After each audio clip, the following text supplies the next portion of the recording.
మరి జూబ్లీహిల్స్ లో పోరు షురు అయింది. జనం మన దిక్కున్నారు, నిజం మన దిక్కున్నది, ధర్మం మన దిక్కున్నది.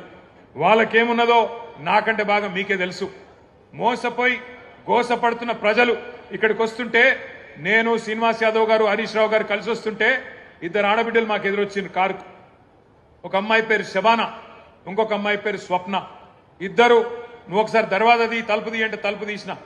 ఇక వాళ్ళు, నేనైతే నాకు తెలియదు గిన్ని తిట్లుంటాయి హిందీ భాషలో, ఉర్దూ భాషల, తెలుగు భాషల గన్ని తిట్లు తిట్టిరు రేవంత్ రెడ్డిని.